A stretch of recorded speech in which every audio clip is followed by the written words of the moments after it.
Friends, કેમ છો બધા? મજામાં?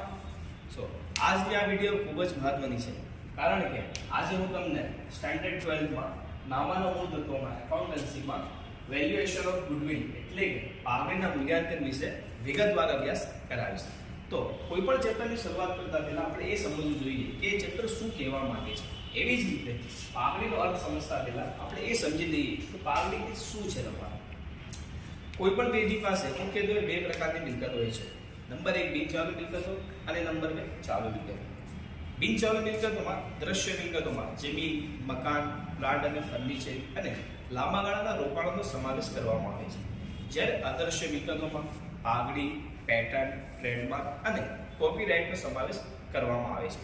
એવી જ રીતે પાગડી પણ એક અદ્રશ્ય પ્રકારની મિલકત છે, જેને આપણે જોઈ શકાતું નથી, છતાં પણ બજારમાં તેમનું મૂલ્ય હોય છે.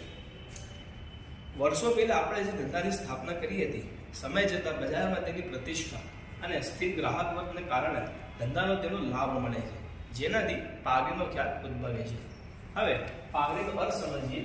સામાન્ય પરિભાષામાં પાગડી એ ધંધાની બજારમાં પ્રતિષ્ઠાનું મૂલ્ય દર્શાવતી એક અદ્રશ્ય મિલકત છે. અપેક્ષિત નફો કરતાં વધારે નફો કમાવામાં આવે ત્યારે પાગડી ઉદ્ભવે છે, એટલે કે પેઢી પાગડી ધરાવે છે એમ કહેવાય. જ્યારે પેઢી પોતાની ખાસ પ્રકારની સ્થિર ગ્રાહક વર્ગ અને પ્રતિષ્ઠાના કારણે અન્ય પેઢીઓ કરતાં વધારે નફો કમાવતી હોય તો એ પેઢી પાગડી ધરાવે છે એમ કહેવાય. જેમ કે તમને ઉદાહરણ દ્વારા સમજાવું તો માની લો બજારમાં એક રાજ મેડિકલ સ્ટોર કરીને એક મેડિકલ સ્ટોર છે, રાજ મેડિકલ સ્ટોર, જે બજારમાં 8 વર્ષથી ધંધો કરે છે. હવે સમય જતાં એની બાજુમાં જ એક નવી મેડિકલ સ્ટોર ઉત્પન્ન થાય છે. તમારે 2 વર્ષ પછી કોઈ પણ કારણસર એવું થાય છે કે બંને પોતાની પેઢીનું વાઇન્ડ અપ કરી લેવું છે, એટલે કે ધંધો ક્લોઝ કરી દેવું છે, બંધ કરી દેવું છે. હવે એ બંનેની ચોખ્ખી મિલકતો કરતાં રાજ મેડિકલ સ્ટોરને વધારે પૈસા મળે છે, અને બંનેની ચોખ્ખી મિલકતો સરખી જ છે તમારે, છતાં પણ રાજ મેડિકલ સ્ટોરને વધારે નાણાં મળે છે. હવે એ જે વધારાના નાણાં મળે છે, વધારાના પૈસા મળે છે, એ વધારાના પૈસાને એટલે કે પાગડી છે, જેને જોઈ શકાતી નથી, પરંતુ ધંધાનું વેચાણ કરવામાં આવે ત્યારે પાગડી ઉદ્ભવે છે. હવે પાગડીના મૂલ્યાંકનની જરૂરિયાત. પાગડીનું મૂલ્યાંકન શા માટે કરવામાં આવે છે? તો નંબર 1, જ્યારે વર્તમાન ભાગીદારના નફા નુકસાનના વહેંચણીના પ્રમાણમાં ફેરફાર કરવામાં આવે ત્યારે પાગડીના મૂલ્યાંકનની જરૂરિયાત હોય.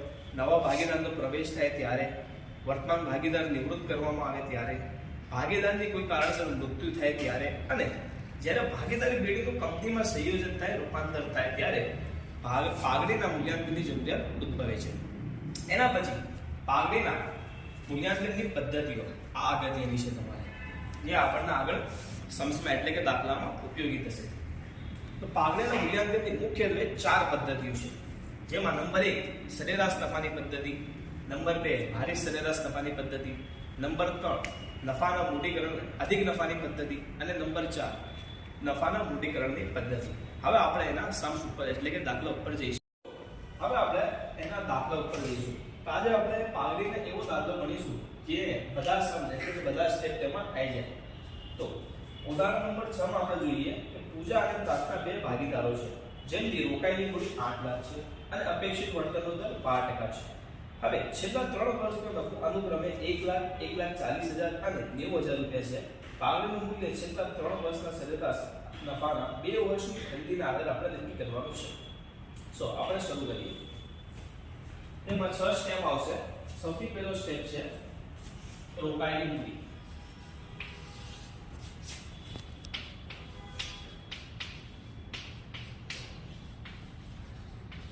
તો આપણા દાખલામાં રોકાયેલી મૂડી 8 લાખ રૂપિયા છે.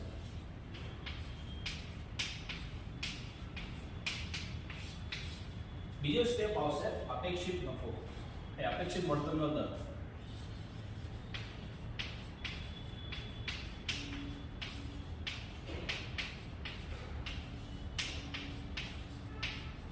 અપેક્ષિત વળતરનો દાખલામાં આપેલું છે તે 12% છે, એટલે ધ્યાનથી જોશો એટલે તમને ખ્યાલ આવશે. અપેક્ષિત વળતરનો દર 12% એ આપણને આપેલું છે. બીજો સ્ટેપ આવશે અપેક્ષિત નફો.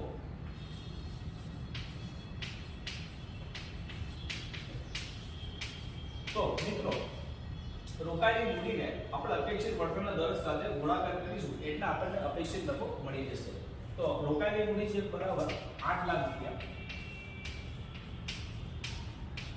અને અપેક્ષિત વળતરનો દર છે 12%. એટલે 8 લાખના 12% બરાબર 96,000. એના પછીનો સ્ટેપ આવશે સરેરાશ નફો.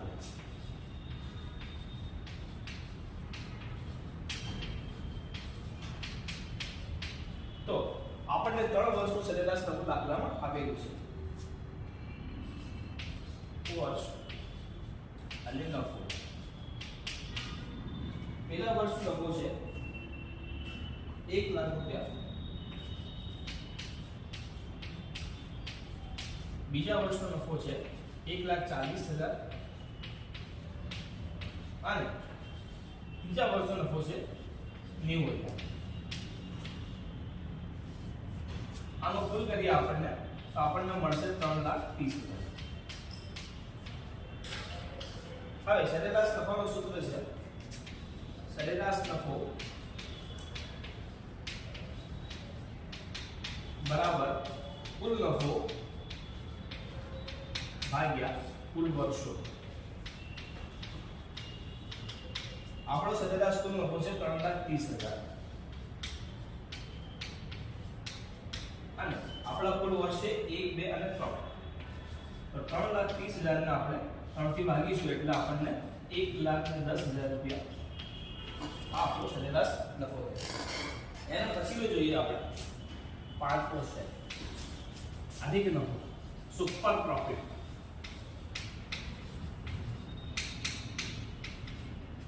તો અધિક નફો બરાબર સરેરાશ નફો માઈનસ અપેક્ષિત નફો.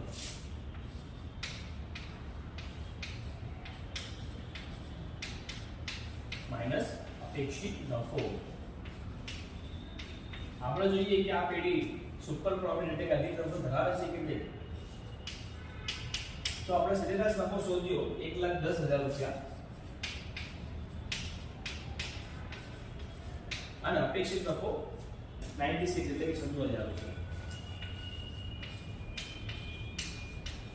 તો અધિક નફો આયા 14,000 રૂપિયા. અને છેલ્લો સ્ટેપ આવશે પાગડી. છઠ્ઠો સ્ટેપ પાગડી બરાબર અધિક નફો ગુણ્યા ખરીદીના વર્ષો.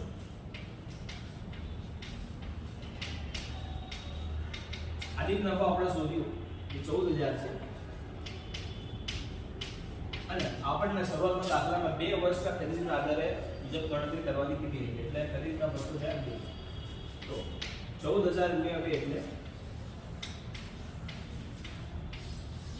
28,000 રૂપિયા. આ આપણી પાગડી એટલે કે આ પેઢી 28,000 રૂપિયા પાગડી ધરાવે છે એમ કહેવાય. એક દાખલો ગણ્યો એના પછીનો આગળ એક બીજો સમજીએ.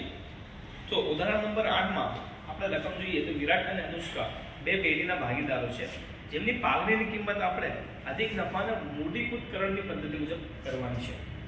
તો એમાં રોકાયેલી મૂડી આપણને 7,80,000 રૂપિયા આપેલી છે. અપેક્ષિત વળતરનો દર 12% અને છેલ્લા 5 વર્ષનો નફો આપેલું છે.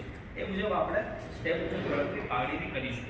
સૌથી પહેલો આપણો સ્ટેપ છે ઉદાહરણ નંબર 8 વિરાટ અને અનુષ્કા. નંબર 1 રોકાયેલી મૂડી.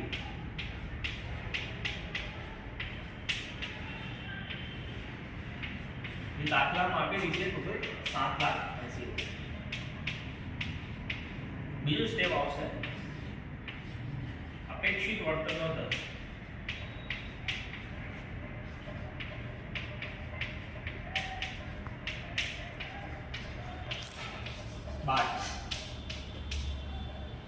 ત્રીજો સ્ટેપ આવશે અપેક્ષિત નફો.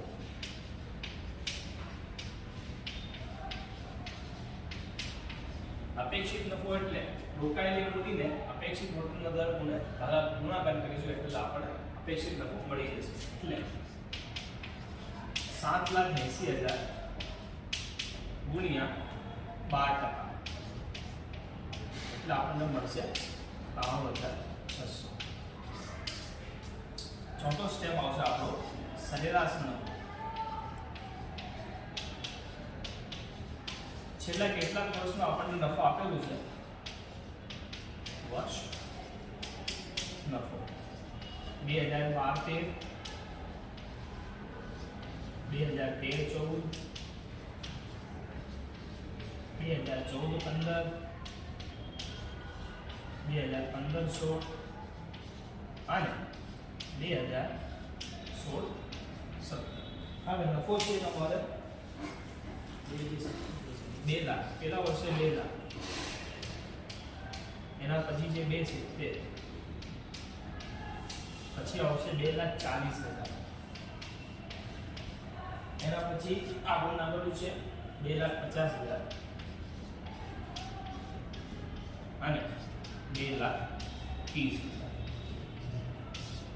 ઓકે, જો નફામાં વધઘટ થાય છે એટલે આપણે સરેરાશ નફા પદ્ધતિ મુજબ સરેરાશ નફો અપેક્ષિત નફો શોધીશું. સરેરાશ નફો આનો ટોટલ કરીએ તો 11,90,000 કુલ રકમ થાય છે. હવે સરેરાશ નફો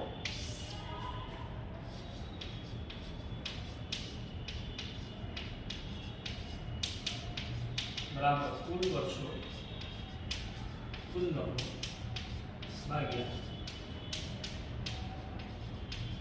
કુલ વર્ષો. કુલ નફો છે આપણે 11,90,000